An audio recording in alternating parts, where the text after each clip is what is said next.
Hello everyone, पुन्हा एकदा स्वागत आहे तुमचं राजश्री ऑल इन वन चॅनलमध्ये।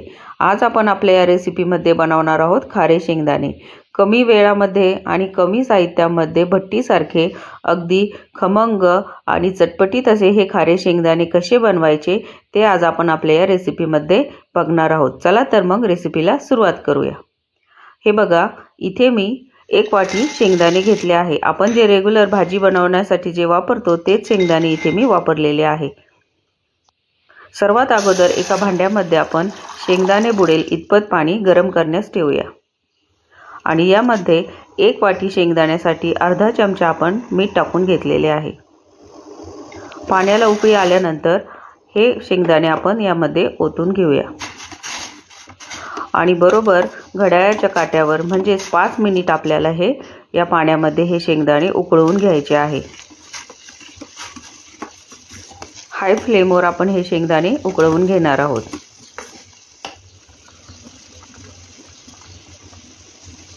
हे बघा, तुम्ही बघू शकता शेंगदाण्याचा कलर हळूहळू चेंज होताना तुम्हाला इथे दिसत असेल।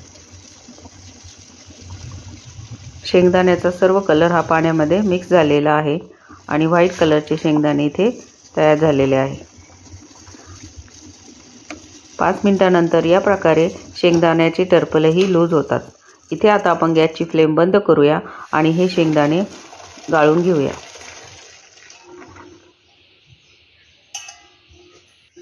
अशा प्रकारच्या गरमागरम शेंगदाण्यापासून चटपटीत आणि रोस्टेड असे खारे शेंगदाणे कसे बनवायचे आता आपण या व्हिडिओमध्ये बघणारच आहोत।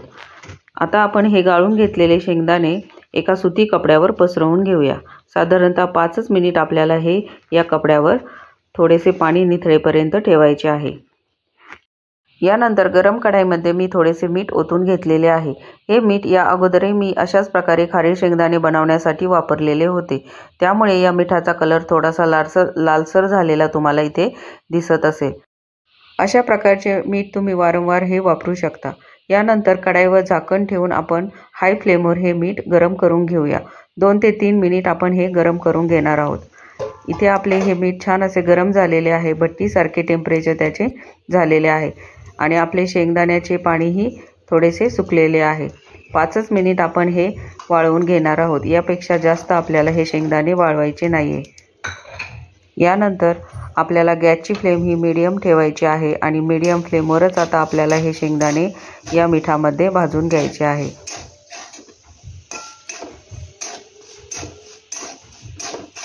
सुरुवातीला हे शेंगदाणे ओलसर असल्यामुळे सर्व मीठ या शेंगदाण्याला चिकटलेले तुम्हाला दिसत असेल। जसे जसे आपण हे शेंगदाणे भाजत जातो तसे तसे हे मीठ शेंगदाण्यापासून वेगळे होण्यास सुरुवात होते। शेंगदाण्याचा कलरही हळूहळू तुम्हाला इथे चेंज होताना हा दिसेलच। हे बघा कसे मीठ या शेंगदाण्याला चिकटलेले आहे। आता आपण मीडियम फ्लेमवर कंटिन्युअस हे शेंगदाणे हलवत 5 ते 6 मिनिट भाजवून घेणार आहोत। जोपर्यंत या शेंगदाण्याला लागलेले मीठ मोकळे होत नाही तोपर्यंत आपल्याला हे शेंगदाणे भाजत राहायचे आहे आणि मीडियम फ्लेमवरच आपल्याला हे भाजायचे आहे। हाय फ्लेमवर हे शेंगदाणे करपू शकतात आणि चवीलाही छान लागणार नाही, त्यामुळे मीडियम फ्लेमवरच आपण हे भाजून घेणार आहोत।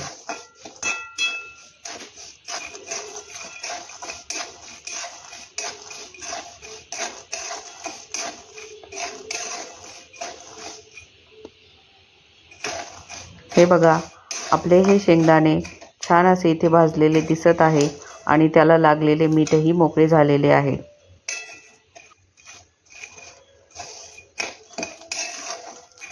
शेंगदाणे हे छान असे आपले इथे भाजलेले आहे।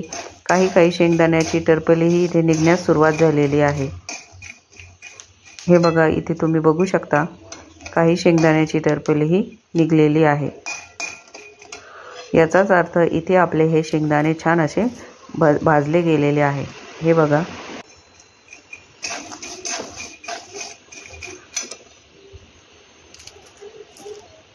अगदी सहज या शेंगदाण्याची टरफले निघत आहे।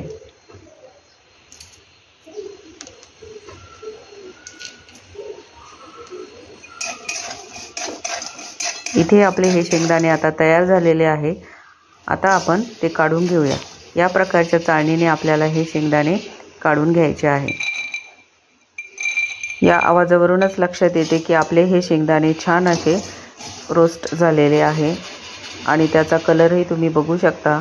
बाजारामध्ये ज्या प्रकारचे खारे शेंगदाणे मिळतात त्याच प्रकारचे आपले हे शेंगदाणे इथे दिसत आहे।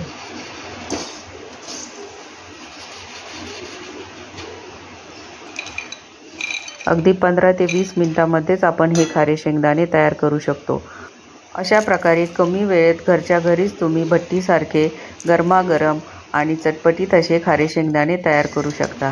इथे मी हे सर्व शेंगदाणे काढून घेतलेले आहे आणि आता हे राहिलेले मीठ मी थंड करून पुन्हा स्टोअर करून ठेवणार आहे। मिठामध्ये भाजून घेतलेले हे शेंगदाणे 15 मिनिट आपण थंड करून घेतलेले आहे। आता हे खाण्यासाठी तयार झालेले आहे। तुम्हाला माझी ही खारी शेंगदाणे बनवण्याची पद्धत जर आवडली असेल तर मला कमेंट बॉक्समध्ये नक्की कळवा आणि माझ्या या चॅनलला लाईक, शेअर आणि सबस्क्राईब करायला विसरू नका। माझा हा व्हिडिओ अगदी पूर्ण बघितल्याबद्दल तुम्हा सर्वांचे मनापासून धन्यवाद। पुन्हा भेटूया अशाच एका नवीन रेसिपीमध्ये। तोपर्यंत मस्त खा आणि हेल्दी रहा।